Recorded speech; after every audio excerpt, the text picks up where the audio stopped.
साहित्य निधि में आज सुनिए हिंदी कथा जगत की वरिष्ठ लेखिका उर्मिला शिरीष जी की लिखी हुई कहानी चपेटे। अरे, हम रामवती बोल रहे हैं, जिला पंचायत अध्यक्ष। नहीं पहचाना? अरे, चिकलौत खुर्द वाली रामवती। अरे, अपने गांव सिंहपुरा को भूल गई? तुम सरिता बोल रही हो ना? तो कैसे भूल गई रामवती को? याद आया खुशीराम की मौसी? कौन रामवती? हाँ हाँ, याद आया। अरे रामवती, तुमने तो गजब कर दिया। 25-26 साल हो गए, अचानक कैसे पहचान पाती? फ़ोन पर आवाज़ भी समझ में नहीं आ रही थी। थोड़ी मर्दानी जो हो गई है। अच्छा बताओ, कहाँ से बोल रही हो? और कहाँ से? यहीं से, तुम्हारे शहर से। पूरा दिन ढूंढने के बाद तो तुम्हारा नंबर मिला। मैंने तो अपने आदमियों से बोल दिया था कि मेरी गुइया का नंबर ढूंढ कर नहीं लाए तो मैं यहीं सारे प्रोग्राम छोड़कर पड़ी रहूँगी। सुनो सरिता बहना, हमें तुमसे मिलना है, तुम्हें देखना है। कैसे मिलें? तुम ही जुगत बताओ बहना। बिना मिले तो हम जाएंगे नहीं। हम यहाँ एमएलए रेस्ट हाउस में रुके हैं, पर हम नहीं चाहती कि तुम यहाँ लोफरन की भीड़ भाड़ में आओ।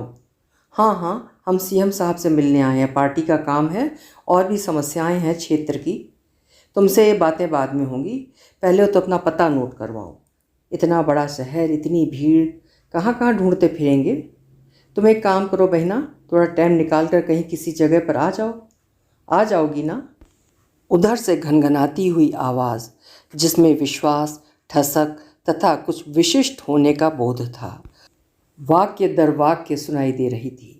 आत्मीयता की वही सौंधी गंध जो गेहूं की सुनहरी बालियों में आती है। सरिता बिन्नो, लगता है सदियां बीत गईं किसी से मन की बात कहे हुए। फिर पता नहीं कब तुम्हारे शहर में आने का चांस मिले। हम व्यस्त भी रहते हैं। देखो, हमें याद था कि हमारी प्यारी सखी इसी शहर में है। मुझे साफ महसूस हो रहा था कि उसकी आवाज़ अब मोम की तरह पिघल रही थी। हृदय में उठते भावों का उफान, मिलने का उत्साह, उससे भी ज़्यादा पुराने संबंधों की ऊष्मा। तुम्हें मेरी सौगंध बिन्ना, तुम जरूर आ जाना। दिन भर हम व्यस्त रहेंगे, यहाँ कई नेताओं से मिलना है। सीएम हाउस में कितना टाइम लगेगा हमें क्या मालूम। पहली बार जो आए हैं पार्टी के साथ। एमएलए के टिकट की जुगाड़ करने? मैंने बात को हल्का फुल्का करते हुए उसी के सुर में सुर मिलाते हुए कहा। इतनी बड़ी बात मत कहो बिन्ना। जल कुकरे धतूरे मर्दों की दुनिया में औरत आसानी से किसी बड़े पद पर पहुंच सकती है। हाँ, तो तुम बताओ कितने बजे पहुंचोगी? ठीक 7 बजे ना? बिन्ना, हम तुम्हारी बाट जो रहे हैं। हाँ, टाइम का ज़रूर ध्यान रखना, वरना हम बिजूका की तरह खड़े तुम्हारी राह देखते रहेंगे। बहिना, बत्ती की आत्मा तड़प रही है। अच्छा, हमारा मोबाइल नंबर नोट कर लो। कहकर उसने फ़ोन का रिसीवर किसी दूसरे व्यक्ति को पकड़ा दिया। उसने रिसीवर रखा नहीं था, इसलिए दूसरी तरफ से उसकी हिदायतें स्पष्ट सुनाई दे रही थीं। देखो, टाइम से सारे काम निपटा लेना। ठीक 7 बजे रोशनपुरा चौराहे पर बापू की कुटिया के सामने पहुंचना है हमें। हमारी पुरानी सखी है, इसलिए सारे काम एक तरफ और उससे मिलना दूसरी तरफ। ए राम रतन, एंड टाइम पर कहीं चले मत जाना। ड्राइवर को बोल दो। प्रभारी मंत्री से टाइम मिला? विधायक जी से? सारे प्रस्ताव और समस्याओं की फाइल ले ली? मंत्री जी से टाइम और तारीख लेनी है, वो लाड़कुई वाली सड़क के उद्घाटन के लिए, समझे? उसकी आवाज़ मेरे कानों में गूंज रही थी। उस आवाज़ में गजब का विश्वास था, अभिमान था, प्यार और अपनत्व था। मैं सोच में डूब गई। आश्चर्य का वितान खुलने लगा। यूं देखा जाए तो अनहोनी कहीं भी घट सकती है। हम विस्मय करें तो करते रहें। जीवन का पथ एकाकी दिखता जरूर है, पर होता नहीं। हम हमेशा स्मृतियों के समंदर की गहराई में पड़े रहते हैं। जैसे ही लहरें उठती हैं, हमारी स्मृतियां किनारे पर आ लगती हैं। रामवती की ये यात्रा कहाँ से आरंभ हुई होगी और कैसे, ये खोज का विषय था। उसके व्यक्तित्व का एक नया रूप मेरे सामने था। वैसे विद्रोह और नेतृत्व के गुण उसमें बचपन से ही थे। किसका कितना पक्ष लेना है और किसको कैसे पटाना है, उसे तब भी इस कला में महारत हासिल थी। अपनी सहेलियों में वो सबकी सलाहकार थी। बड़े बूढ़ों को पहला फुसला कर बातें बनाकर घर से बाहर निकल जाना उसे आता था, और कैसे भी कठिन काम निपटाना उसके बाएं हाथ का खेल होता था। परिश्रम के द्वारा ही वो अपनी शक्ति और सत्ता स्थापित किए हुए थी। भिनसारे उठकर चक्की पर गेहूं पीसना, फिर जानवरों की सार साफ करना, कंडे थापना, सूर्योदय से पहले खारे और मीठे पानी की 10-12 खेप पानी भर लेना, घर से दूर गलियारे तक झाड़ू लगाना और अंत में कक्का और भैया के लिए कलेवा पहुंचाना। खेत खलिहान का काम हो या छत पर पहरेदारी करना, रामबती कमर कसकर खड़ी रहती। उसके हाथ मशीन की तरह चलते थे। इसके पीछे कारण था मायके और ससुराल का दबाव, बंधन। बाड़े में बंधी गाय के समान जिंदगी थी उसकी। तेज भागने वाली गाय के गले में बड़ी सी लकड़ी बांध दी जाती ताकि वो दौड़ ना सके। मुंह में मूसक बांध दिया जाता ताकि वो दूसरों के खेत न चढ़ सके। वही हालत रामबती की थी। अनेक तरह के अपमान, चारित्रिक लांछन और सदैव मायके में रहने की व्यवस्था। लेकिन ताना मारा जाता था कि वो भाई भौजाई की छाती पर मूंग तल रही है। दूसरे विवाह का प्रचलन न था, पर विधवा होने के बावजूद उसे कहीं और बिठा देने का विचार सबको उचित जान पड़ा था। शायद इसलिए कि स्वतंत्रता के झोंकों ने गांव की सरहदों के भीतर प्रवेश कर लिया था, पर वो स्वतंत्रता दूसरी बातों को लेकर थी। मगर यहाँ भी रामबती की चाहत या पसंद का सवाल नहीं था। सवाल था, समस्या थी उसके उद्दाम रूप और सौंदर्य की। किनारा तोड़ती बेलगाम धाराओं को बांधने का। कुल की बदनामी ना हो, परिवारों में दुश्मनी ना हो, वरना ये दुश्मनियाँ पीढ़ी दर पीढ़ी चलती रहती हैं। रामबती के कारण परिवार तथा समाज में कोई भी दुश्मनी नहीं बनाना चाहता था। लेकिन रामबती भी क्या करती, कैसे जीती? रामबती ने यूँ स्कूल का मुंह नहीं देखा था।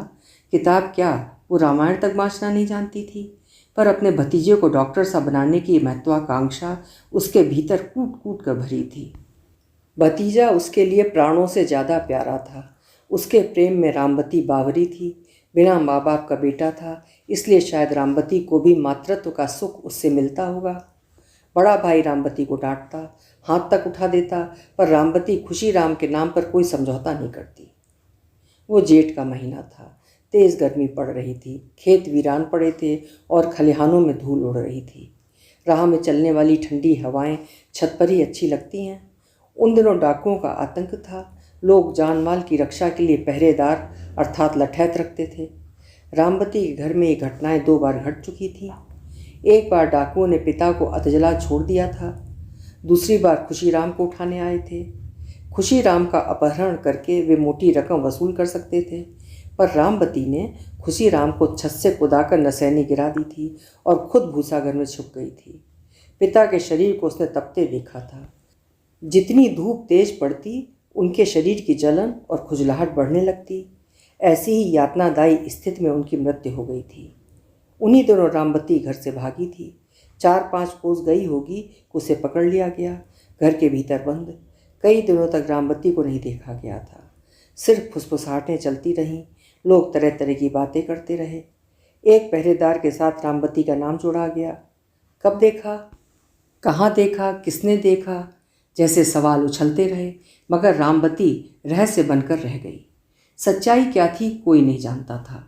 इस तरह देखा जाए तो रामबती गांव की पहली विद्रोही स्त्री थी जिसने अपनी जाति, बिरादरी, कुल की मर्यादाओं को पांवों तले रौंद दिया था। शायद यही कारण था कि बाद में उसे दूसरे गांव भेज दिया गया था। घृणा, बदचलनी और उपेक्षा का भाव लेकर रामबती रात्रि के सघन अंधकार में लिपटी अपनी दहलीज छोड़ चुकी थी। सुना था खुशीराम बीमार पड़ गया था। वो बुआ का नाम पुकार पुकार कर रोता था। लोगों को रामबती का इंतज़ार उस पल तक रहा जब खुशीराम हैजे का शिकार हो गया, पर रामबती नहीं आई थी। बाद में पता चला था कि उसे बाहर से ही खदेड़ दिया गया था। वो रोई थी, गिड़गिड़ाई थी, पाँव पकड़कर ज़मीन पर लौट गई, मगर भाई ने उसे नहीं आने दिया था। फिर कभी किसी ने रामबती को नहीं देखा था, न उसके बारे में कोई खबर आई थी। हर वर्ष मेले के लिए निकलती बैलगाड़ियों का कारवां जब आधी रात को बाहर गांव से निकलता, तब गाड़ी में बैठी रामबती की छाती से हुक उठती, खुशिया मेरे बच्चे, और वो फपक फपक कर रो उठती थी। पर उसकी रुलाई स्त्रियों के समूह गीतों के स्वर में किसी को सुनाई न देती। जीवन अपनी गति से भाग रहा था। सन संवत बदले, तारीखें बदली, भाग्य ने पलटा खाया। रामबती का स्वतंत्र स्वभाव और निर्द्वंद्व प्रवृत्ति वहाँ किसी के दबाव में नहीं आई। अधलंगड़े पति पर साम्राज्य करने वाली रामबती धीरे धीरे अपने कामनाओं का विस्तार करती गई। गांव के लोगों के बीच उसने काम करके अपनी बुद्धि चातुर्य का ऐसा जादू फैलाया कि स्त्री पुरुष सब उसका लोहा मानने लगे। अपूर्व सौंदर्य से परिपूर्ण उसका व्यक्तित्व गांव के मनचलों को तिरछी निगाहें फेंकने के लिए मजबूर कर देता। पर रामवती अब वो रामवती नहीं थी जो किसी के दबाने से दब जाए या किसी के रोकने टोकने से झुंझला जाए। उसके भीतर भरा था जमाने भर के अपमान से मुक्त होने का रोष। तभी उसने कसम खाई थी कि मैं जीवन में कभी उस गांव में कदम नहीं रखूंगी, ना ही बात करेगी भाई भौजाई से। बाद के वर्षों में भाई की हत्या होने पर भी विधवा भाभी को सांत्वना देने नहीं गई थी। भतीजों को परेशानियों में मदद पहुंचाकर भी वो मिलने नहीं गई। वो गांव उसके लिए शापित था, अपमान का गढ़ था। पर वही रामवती इस समय फ़ोन पर उसी गांव का वास्ता देकर बात कर रही थी, यानी अपने गांव के बीज उसकी स्मृतियों में पड़े थे। गांव उसके रक्त में था, गांव उसकी पूरी चेतना में था। उसी गांव घर परिवार से निष्कासित रामवती के मन में क्या क्या नहीं बीती होगी। मैंने फिर उन दृश्यों को याद किया। बचपन उकड़ू मारकर नज़दीकी दुबका बैठा था। घर से थोड़ी दूर निकलकर पश्चिम की दिशा में बरगद का पेड़ था। बरगद की जड़ों पर झूलने का हमारा शौक़ कई बार उन्माद में बदल जाता था। मौका मिलते ही हम लोग जड़ें पकड़कर झूलने लगते। वहीं पास में मंदिर था। मंदिर पक्का बना था, चिकनी पाटों का। पक्के चबूतरे पर बैठकर चपेटे खेलना, आह वो छोटा सा प्यारा खेल। वो खेल जिसका कोई इतिहास नहीं है, जिसका कोई साहित्य नहीं है, पर लगता है वो खेल हमारे खेलों से अलग और विलक्षण था। और इसीलिए अब लगता है जीवन का विस्मय उन्हीं चपेटों में कहीं छुपा है। चपेटे भी कहाँ से आते थे? मैं और रामवती बेतवा के किनारे पड़ी रेत में से गोल गोल पत्थर बीन कर लाते थे। उन्हीं को चपेटा बनाकर खेलते थे। रामवती चपेटे खेलने में पारंगत, बार बार दाम चढ़ाती, मैं उतारती, हारती। अब याद आता है कि चपेटा खेलना योग साधने की कला से कम न था। पूर्ण ध्यान की मुद्रा में बैठ जाओ, पाँव नहीं हिलना, धड़ एकदम सीधा तना हुआ। खेल दो तरह से होता था, पहले एक हाथ से, फिर दोनों हाथों से। उल्टे हाथों पर पूरे चपेटों को जमाओ, हाथ हिला नहीं कि पूरे चपेटे जमीन पर। फिर दोनों हाथों को जोड़कर चपेटों को आसमान में उछाल कर वापस लेना। एक भी चपेटा गिरा नहीं कि दाम हारे। इधर नीचे ज़मीन छुओ, उधर ऊपर चपेटे उछालो। जिनके चपेटे जितने ऊपर जाते थे वो उतनी ही अच्छी खिलाड़ी मानी जाती थी। रामवती को खेलते हुए घंटों बीत जाते, उसे होश ही न रहता था। फिर धीरे धीरे हमने देखा कि चपेटों का रूप, रंग, आकार, साज, सज्जा बदल गई है। अब चपेटे लकड़ी के बने होते, रंग बिरंगे, चौपर के पांसे जैसे, वजन में एकदम हल्के। हाथ पर रखो तो तपाक से नीचे गिर जाते, हवा में उछालो तो दूर जा गिरते। यानी सुंदर चपेटों ने खेलने का मजा ही किरकिरा कर दिया था।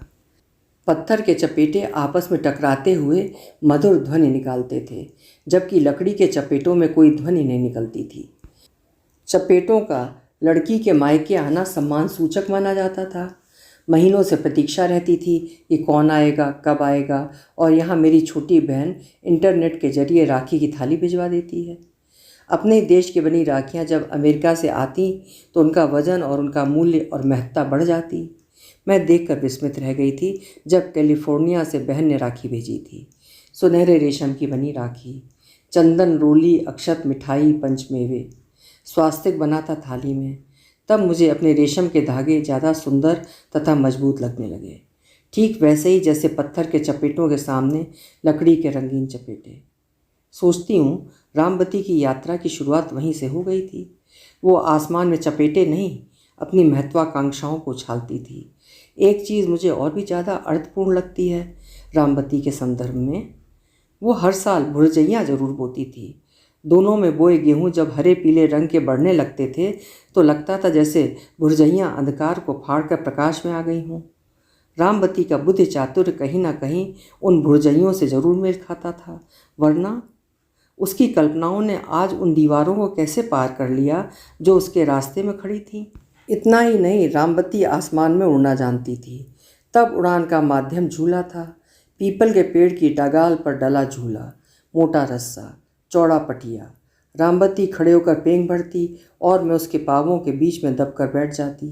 वो जितनी ताकत लगाती झूला उतना ही ऊंचा उठता। मेरी तो घिकी बन जाती थी। डर के मारे मैं चीखती, पर रामवती कहाँ मानने वाली थी। उस पर तो जैसे जुनून सवार हो जाता था। मुझे तो लगता था आसमान में विचरण कर रही अदृश्य शक्तियाँ उसकी मखमली देह में आकर बैठ जाती थीं, और ऊपर बस उस डगाल को छूना है, वो झौरा तोड़ कर लाना है मुँह से। उसका दुस्साहस देखिए। मैं चीखती और रामवती हंसती, आसमान को गुंजा देने वाली हंसी। उसकी जैसी हंसी मैंने फिर कभी नहीं सुनी। आज मेरी समझ में आता है कि ये सिर्फ खेलना नहीं था, झूलना नहीं था, उन्माद भी नहीं था। ये चुनौती थी उसकी, उन तमाम परिस्थितियों और निरंकुश मर्दों के खिलाफ जो रामवती को अपनी संपत्ति मानकर गुलाम बनाना चाहते थे।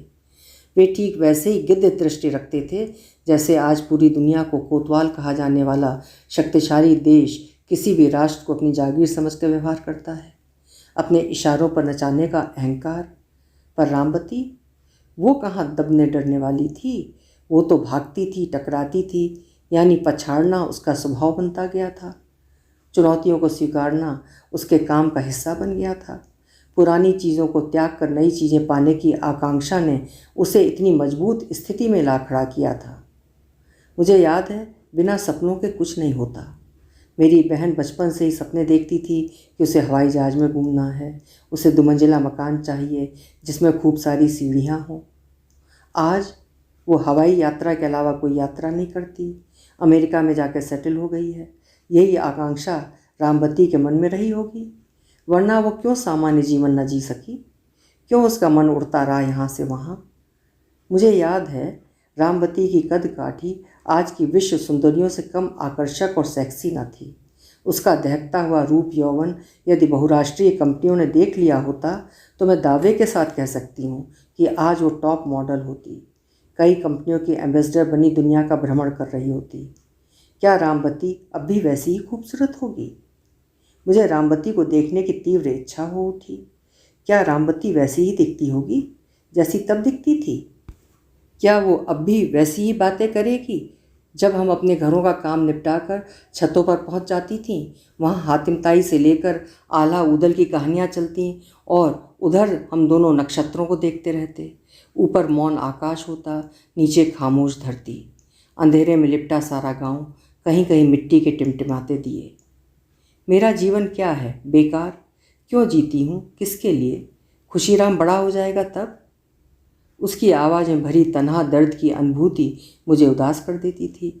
दद्दा का आतंक ऐसा कि पलकें उठाकर बात न कर सके, सबसे दुश्मनी, सबसे दूरी। रामवती का मन छटपटाने लगता। बिन्ना, हम किसके लिए जिएं? ये कैद खाना है, कैद खाने में बंद हम क्या कर पाएंगे? अब लगता है उसी तड़प ने रामवती को जीने का अर्थ बताया होगा, सुझाया होगा कि तुम बाहर निकलो, निकल कर जियो, जीने की राहें स्वयं तलाशो। बदलते हुए वक्त ने रामवती की चेतना को झकझोरा होगा। राजनीति, चुनाव, पार्टी बंदी का ज़बरदस्त प्रभाव गांव देहातों में रहता था। गांव में 2 पार्टियां होती थीं। उसी पार्टी का दबाव था कि रामवती के परिवार के बारे में कोई उंगली ना उठा सके। इसका खामियाजा रामवती को भुगतना पड़ा था। दद्दा ने रोक दिया, वो भी जान लेने की कसम खाकर, वरना मैं ब्याह कर लेती। मेरा प्रेम कुएं जैसा गहरा है। जानती हो प्रेम क्या होता है? मैं उसकी सूनी सूनी आंखों में देखती जिनमें तमाम छायाएं मंडराती रहती। दरअसल वे छायाएं नहीं, प्रेम के रंग होते थे। फिर रामवती मुझ जैसी अबोध सहेली को समझाते हुए कहती, प्रेम वो होता है जिसमें सब कुछ त्याग देने की भावना होती है, यहाँ तक कि प्राण भी। जाति पाति, देश परदेश के बंधन नहीं होते, ऊंच नीच नहीं होता। मीराबाई ने प्रेम किया था। तुम तो किताबें पढ़ती हो बिन्ना, बताओ क्या लिखा होता है? मैं तो प्राण भी ना दे सकी। इन लोगों ने उसे अंत में मार ही डाला, लट्ठों से मार डाला। ये सब हत्यारे हैं। पता नहीं वो कितनी देर तक मेरे लिए जिंदा रहा होगा। अगर कभी केस उठा पाई तो मैं एक एक को जेल भिजवा दूंगी। माता मैया की कसम बिन्ना। माता मैया की सौगंध खाने वाली रामवती दर्द की उस पीड़ को छाती में दबाए एक रात सूनी सपाट निर्जन डगर पर एकाकी रवाना कर दी गई थी। पता चला था कि बैलगाड़ी तक उसे नसीब नहीं हुई थी। न सगे संबंधी गए थे, न मीत सखा। रात्रि उसकी माँ थी, आसमान पिता, नक्षत्र उसके साथी, और हवाओं के कोमल हाथों ने उसके आंसुओं को पोंछा था। वही रामवती पूरे ठाट बाट और भीड़ भाड़ के कारवां के साथ यहाँ मौजूद थी। अभी भी 7 बजने में 1.5 घंटा बाकी था। मैं घर से निकल पड़ी।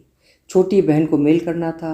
वो नाराज़ हो जाती है कि सब लोग उसे भूल जाते हैं, ये सोचकर कि वो अमेरिका में ऐश्वर्य का जीवन जी रही है। बड़ी कंपनी में बड़े पद पर नौकरी करने वाले बहनोई के लिए गर्व का बहाव ओढ़े हम किससे मुंह से कहें कि वहाँ हमारी बहन घर में काम करने वाली, अपनों के लिए तरसने वाली मात्र उसकी पत्नी बनकर रह गई है। वो बताती है कि अपने लोगों की कमी सारी चीज़ों को निरर्थक साबित कर देती है। अपने लोगों की आवाज़ सुनने के लिए उसके कान तरस जाते हैं। चिट्ठियों की प्रतीक्षा रहती है और मेल पढ़कर लगता है कि वो दूर नहीं है। मैं अपना काम निपटाती हुई ठीक 7 बजे चौराहे के ठीक सामने जाकर खड़ी हो गई। रोशनियों से जगमगाता शहर, तेज भागती गाड़ियाँ, स्कूटर, मोटरसाइकिलें, मोबाइल से बात करते लोग, एक हाथ में हैंडल दूसरे में मोबाइल। रैली से थके हारे हताश से लोग जो अब लुटे पिटे से उत्साहहीन होकर वापस जा रहे थे, उनका रेला मेरी आंखों के सामने से गुजर रहा था। मैं हर आने जाने वाली जीप को उत्सुकता से देख रही थी। जीप जिसमें रामवती आने वाली है। ठीक 7:10 पर एक जीप सड़क के किनारे आकर खड़ी हुई। मुच्छर ड्राइवर ने अपना बड़ा सा चेहरा बाहर निकालकर छोटी छोटी आंखों से इधर उधर देखा, फिर मुंडी घुमाकर कुछ बोला। जीप की बाईं तरफ से गोरा चेहरा निकला, फिर उसका वक्ष, फिर उसके गोरे पांव नीचे टिकते हुए नजर आए। सोने की पतली पायलें उसके गोरे पांवों में चमक रही थीं। वे वही पांव थे जो कभी गोबर भूसा मिलाने के लिए चलते थे या दीवार छावने के लिए मिट्टी का गारा बनाया करते थे। आज वही पांव अभिमान से राजधानी की सड़क पर खड़े थे। सरिता, मेरी प्यारी बहना, रामवती पागलों की तरह बोले जा रही थी। उसकी आंखों में आंसू थे। कैसी हो? चलो बिन्ना, यहाँ से चलें। ये सब बाद में मजाक बनाएंगे कि हम रो रहे थे। कहकर वो जीप में बैठ गई। उसके शेष साथी दूसरी जीप में बैठ गए। हम घर की ओर आ रहे थे। मैंने देखा उसकी नाक लाल हो गई थी। आंसुओं के कारण काजल फैल गया था। उसने मेरा हाथ पकड़ा हुआ था। रामवती, मैंने उसका चेहरा गौर से देखा। बड़ी बड़ी आंखों में वही सम्मोहित करने वाली चमक थी। बड़ी सी बिंदी, एक हाथ में चूड़ियाँ, दूसरे में कीमती घड़ी। कानों में उसने टॉप्स पहने हुए थे। उसके चेहरे का वो कोमल भोला सा भाव शायद प्रौढ़ता की वजह से गायब हो गया था। तेजस्विता तथा आत्मशक्ति की चमक थी उसके चेहरे पर। आंखों में भेदने वाली तीक्ष्ण दृष्टि, व्यक्तित्व में भव्यता, सीधा पल्लू। वो बाकायदा सिर पर पल्ला डाले हुए थी। मुझे लगा ये एक नई स्त्री है जो मेरे बगल में बैठी है, जिसको अभी मैं आसानी से नहीं समझ पाऊंगी। मगर उसके हाथों में वही स्पर्श था वर्षों पुराना। मुलाकात हो गई। मैंने उसका मौन तोड़ना चाहा। हाँ, सीएम साहब से मिल लिए। प्रभारी मंत्री भी थे। एमएलए साहब कल मिलेंगे। कुछ काम था? काम तो बहुत सारे लाए थे। समस्याओं का निराकरण करवाना है, कुछ मांगे भी हैं, प्रस्ताव पास करवाने हैं। मीटिंग तो होती ही रहती है। क्षेत्र का विकास तो आनन फानन में हो जाए, पर क्या? बीच वाली पलटन रोड़े अटकाती है। रामवती के राज में खाने को तो मिलेगा नहीं, ना रामवती उल्टे सीधे काम होने देगी। साहब तक हमारी बात पहुंच ही नहीं पाती थी, पर जब हमने सारी जानकारी दी तो सीएम साहब बेहद खुश हुए। वो जल्द ही आने वाले हैं क्षेत्र में। वो अपनी ही रौ में बोले जा रही थी। उसकी बोलने की शैली एकदम नेताओं जैसी थी। क्या चुनाव लड़ने का इरादा है? मैंने उसे टटोला। हाँ, ये सब पीछे लगे हुए हैं कि एक बार एमएलए का चुनाव तो लड़ना ही चाहिए। तो बुराई क्या है? तुम्हें तो जरूर लड़ना चाहिए। बुराई कुछ नहीं है। ओछी मानसिकता वाले लोगों के कारण काम करने में समस्याएं आती हैं। मर्दों को अपनी सत्ता हिलती नज़र आती है तो झुंझलाने लगते हैं। हम पैसा नहीं खाते, ईमानदारी से काम करते हैं, सो उन्हें यह बर्दाश्त नहीं होता। बदनाम करने, चरित्र हनन करने में उनकी बुद्धि कौआ की तरह चलती है। टोंचा मारते हैं। हम तो शिकायतों का पुलिंदा लाए थे। करो, क्या करोगे? गोली ही मारोगे और क्या? मारो हमें, करवाओ हमारा मर्डर, हिम्मत है तो। सब पर लगाम कस दी सो तिलमिला रहे हैं चोर। रामवती, मैंने उसे टोका तो अपनी राजनीतिक दुनिया से बाहर निकलकर शहर की खूबसूरती की तारीफ करने लगी। घर के सामने दोनों जीपें रुकीं। उसका सुरक्षा गार्ड और उसके 4-5 साथी नीचे उतरकर खड़े हो गए। हमें मोबाइल कर लेना, समझे? तब तक घूम फिर आओ, कहकर वो मेरे साथ अंदर आ गई। और बताओ, मैंने रामवती से पूछा।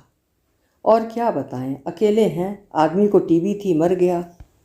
एक मोड़ा है, एक मोड़ी। मोड़ी बेंगलोर में पढ़ रही है, मोड़ा दिल्ली में है। कह रहा था 3 साल के लिए अमेरिका जा रहा है। हमने कहा शादी ब्याह करके जाओ, तो कहता है अभी शादी नहीं करनी है। लड़के लड़कियां वहाँ सब साथ रहते हैं, उन्हें क्या लेना देना। हम भी नहीं चाहते कि वो गांव की पार्टी बंदी में फंसे। हमने तो ये रास्ता पकड़ लिया है, चल रहे हैं। आसपास के 80 गांव वालों के सरपंचों ने मिलकर अध्यक्ष बनवा दिया था। सोचते होंगे रामवती को दबाकर मन माफिक काम करवा लेंगे, पर रामवती किसी से दबने वाली कहाँ थी।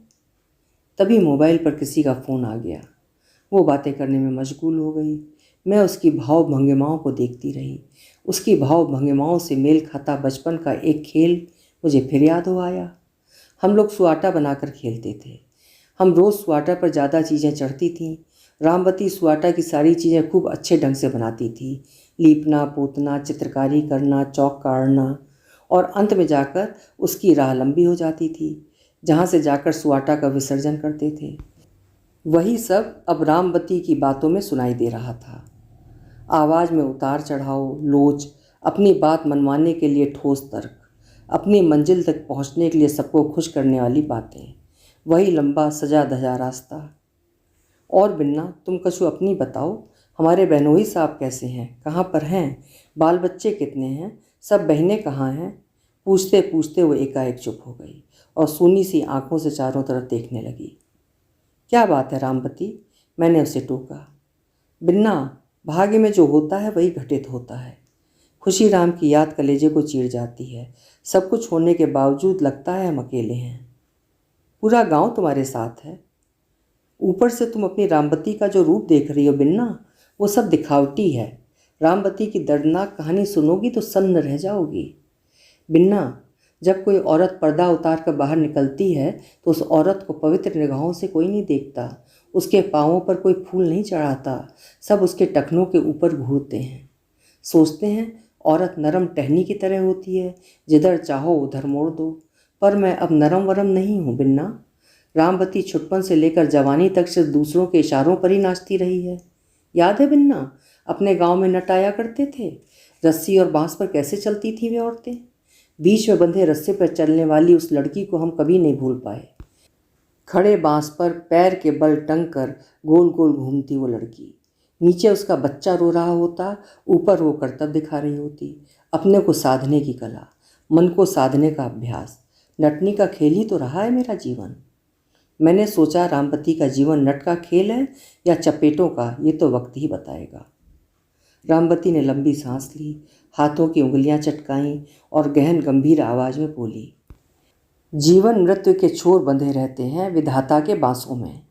ऊपर खुला आसमान, सामने कोई नहीं होता, नीचे गिरो तो मरो। बिन्ना, ये दुनिया ऐसी ही है। नीचे गिरो तो कोई थामने वाला नहीं होता। मुखौटे पहने हजारों साथी होंगे, वक्त पर ऐसी लात जमाएंगे कि बस बिन्ना, मंत्र फूंक लिया है कि अपने पाँव पर ही भरोसा रखना है और उसे जमाते हुए चलना है। मिलता क्या है सुनने को कि मैं फला नेता की रखेल हूँ, कि मैं फला की। सबके साथ सिर्फ वही एकमात्र संबंध घसीट मारो, चाहे जिसके साथ, क्योंकि जिसकी बात ना मानो वही तुम्हारा विरोधी, वही रौंदने को तैयार। रामवती के चेहरे पर उत्तेजना की रेखाएं गहरी होती जा रही थीं। कुछ क्षणों के बाद वो शांत होते हुए मंद मंद मुस्कुराते हुए बोली, पर बिन्ना, मैं नहीं करती किसी की परवाह। काहे के लिए करूं? मौत का तांडव देखा है मैंने। लोग जरा जरा से स्वार्थ के लिए फंसा देते हैं, धमकाते हैं, पर हम हैं कि खड़े हैं। तुम ही बताओ, गलत कर रहे हैं? तुम्हारी राय सर्वश्रेष्ठ होगी। वो मेरे चेहरे पर अपने लिए विश्वास तलाश रही थी। तुम बिल्कुल सही रास्ते पर चल रही हो। सदियों के आतंक के खिलाफ जिहाद है ये तुम्हारा, पर सच्चाई का मार्ग ही ताकत देता है और आगे बढ़ने की अंतः प्रेरणा भी। फिर कारवां तो पीछे बनता ही है। इसीलिए हमने इसी काम में लगा दिया खुद को। हमारे साथ गाँव की औरतें जुड़ती गईं, आंगनबाड़ी में काम करने वाली, मास्टरनी बाई और दूसरे लोगों के साथ मिलकर हमने शराबबंदी और पेड़ों की रक्षा जैसे कुछ काम किए हैं। काम की डोर बढ़ती गई और हम लोग भी बढ़ते गए। रामवती ने खुद को भुला दिया, खुद को मिटा देगी रामवती, पर अपना रास्ता अब नहीं छोड़ेगी। बस बिन्ना, एक ही सपना है कि हम औरतों के लिए कुछ कर जाएं, उन्हें इंसान बना दें। ये जो आदमी है ना बिन्ना, इनके बिना भी हमारा काम नहीं चलता, पर ये चाहते हैं हर जगह अपनी सत्ता। हमारी लड़ाई है इनकी इसी सत्ता की लालसा के खिलाफ। मैं समझ गई रामवती प्रभावशाली भाषण दे के श्रोताओं को प्रभावित कर लेती होगी। उसका जादुई व्यक्तित्व सबको अभिभूत कर लेता होगा। रामवती ने हाथ मुंह धोकर बाल संवारे। सोने के कंगन उसकी कलाइयों में पड़े थे। उसके सुरक्षा गार्ड ने आकर बताया कि एमएलए साहब उनसे मिलना चाहते हैं। रामवती की कथा अभी पूरी नहीं हुई थी। वो मेरे पास रुकना चाहती थी, बातें करना चाहती थी, पर बीच बीच में आते फ़ोन हमारी बातों में व्यवधान डाल देते। अब तुम्हारा क्या कार्यक्रम है? कार्यक्रम तो बहुत सारे थे, पर यहाँ भी धक्का मुक्की और भीड़ भाड़ देखकर हमारा तो सिर चकर गया। क्या ठाठ हैं, लोग चापलूसी करने में जी जान से लगे रहते हैं। रामवती ने दोनों पांव समेटे और पालथी मारकर ज़मीन पर बैठ गई। बिन्ना, देह की ऊंचाई, चौड़ाई और सुंदरता सिर्फ बाहर से अच्छी लगती है, असल ताकत होती है दिमाग की। बुद्धि से चलती है दुनिया। बुद्धि है तो सबको नचाओ। और अब स्त्रियों के दिमाग में बात बैठानी आवश्यक है कि वे भेड़ बकरियां नहीं हैं। हम चाहते हैं कि हम लोगों को कानून का ज्ञान हो, हमें कोर्ट कचहरी का ज्ञान हो। हम ऐसी संस्थाओं के बारे में भी जानना चाहते हैं जो हमारे उद्देश्यों को आगे बढ़ाने में सहायक हों। हमारे इस मिशन में तुम्हें भी सहयोग करना है। हम लोग अब अज्ञानी नहीं बने रहना चाहते हैं। वैसे तो हमने थोड़ी बहुत अंग्रेजी भी सीख ली है, पर अधिकार के साथ हम बोल नहीं पाते हैं। हमारी लड़की कंप्यूटर पर ऐसी उंगलियां चलाती है कि हम देखते रह जाते हैं। रामवती खुश होकर बता रही थी। उसकी उठी हुई उंगली उसकी दृढ़ता को प्रदर्शित कर रही थी। उसके चेहरे पर निर्द्वंद्वता का भाव था। फिर कभी लौट कर गई? मैंने उसे अतीत में ले जाना चाहा, क्योंकि अतीत ही उसकी नींव था। अतीत उसके लिए पाताल की तरह था जिस पर धरती घूम रही होती है। बस यही एक दर्द है बिन्ना, जो छाती में फपोला बना हुआ है। भैया की हत्या की खबर सुनकर दुख हुआ था, पर पाँव थे कि बंध गए थे। अपमान की ऐसी बेड़ियां बंधी थीं कि बस छाती से हुंकारे उठते। मन तड़पता, पर उधर जाने का मन न करता। भौजाई ने माफ़ी भी मांगी, बहुत बार बुलाया, गाड़ी भेजी, भतीजे आते जाते, पर हम क्या बताएं बिन्ना। हमारा संकल्प ही हमारे लिए बेड़ियां बन गया। बिन्ना, अपमान की वो कारी रात जब हंसा का कंकाल बना शरीर गांव में लाया गया था, वो हमारे सपनों का खंडहर था। और वो रात जब हम रो रहे थे, गिड़गिड़ा रहे थे, पाँव पड़ रहे थे, पर भाई था कि गालियां देकर धकिया रहा था। रुलाई न सुन ले कोई, इसलिए मुंह बांध दिया गया था हमारा बिन्ना। हमने अपना सर मार लिया था चौखट से। हम चिल्लाना चाहते थे, पर देखो अपने ही कैसे कसाई बन जाते हैं। आगे वो कुछ ना कह सकी। लग रहा था अतीत की लपटों से उसका तन मन जलने लगा है। चलो पुरानी बातें छोड़ो। तुम्हें तो राजनीति में आकर बहुत कुछ करना है, शायद इसीलिए ऐसी परिस्थितियां रहीं तुम्हारे साथ। ना बिन्ना ना, ये तो बहाना है सच्चाई पे पर्दा डालने का। पर तुम जैसी महिलाओं को जरूर आना चाहिए राजनीति और समाज सेवा में। बातों बातों में कब रात के 11 बज गए पता ही न चला। इस बीच उसकी दूसरी जीप आ चुकी थी। कई बार उसका मोबाइल बज चुका था। उसने उठते वक्त एक पैकेट खोला और 2 सुंदर गुड़ियों का जोड़ा निकाला। पटकों और चिंदियों से बनी देहाती गुड़ियाँ, बड़ी बड़ी आँखें, सुतवा नाक, बड़ा चांद सा माथा, लंबी चोटियाँ, उभरे हुए वक्ष, पतली कमर। इतनी सुंदर ये सजीव गुड़ियाँ! ओह, बारबी डॉल तो मात्र डाल रही होगी। वे कभी भी इन गुड़ियों की बराबरी नहीं कर सकती। नरम मुलायम सी चिकनी इन गुड़ियों का रचना संसार ही गायब हो गया है हमारी स्मृतियों से। बारबी डॉल्स के सेट में ही सारा सामान होता है, पर इनके साथ था बीजना, मतलब पंखा। दूसरे पैकेट में चपेटे रखे थे, रंगीन चपेटे। नहीं, पूरा एक इटलाता बचपन था मेरे सामने। तुम्हारी टीवी और अखबारों की मॉडर्न दुनिया में इनका क्या काम? फिर भी मन नहीं माना, कहकर रामवती हंस दी। उसकी हंसी पूरे कमरे में सितार की मीठी ध्वनि की तरह गूंज गई। और क्या दूं बिन्ना तुम्हें? तुम खुश हो, आत्मनिर्भर हो, संपन्न हो, ये देखकर बहुत अच्छा लगा। पर मैं तुमसे प्रार्थना करती हूँ कि तुम एक बार गांव जरूर आओ। आकर देखो कि हमारा संघर्ष है या नहीं। सबने गलत ठहराया, पर बिन्ना, हमने अपनी आत्मा की बात मानी है। कहते कहते उसकी आंखें छलछला आईं। बिन्ना, अब यही कर्म मेरा धर्म है। लड़की लड़का का तो पता नहीं लौट कर हमारे पास आएंगे भी या नहीं। हमें तो अब इन्हीं सब के बीच जीना और मरना है। पर यह बात पक्की है कि रामवती किसी के सामने झुकेगी नहीं। कभी उल्टा सीधा हो जाए तो बिन्ना साथ निभाना। हम दोनों चपेटों के खिलाड़ी हैं। फिर कब आओगी? जब भी आओ मुझे ज़रूर खबर करना या सीधे घर चली आना। मैंने उसका हाथ पकड़कर कहा, मेरा तो मन नहीं कर रहा है कि तुम इतनी जल्दी जाओ, सुबह चली जाना। अभी रात में निकल जाएंगे, बाकी लोगों से फ़ोन पर संपर्क कर लेंगे। सीएम साहब आने वाले हैं, तैयारियां करनी हैं, कोई काम अधूरा न रह जाए।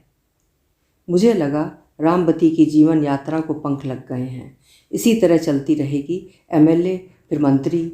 महत्वाकांक्षाओं की लंबी डगर पर चलती रामवती को मैंने भी बाय कहा।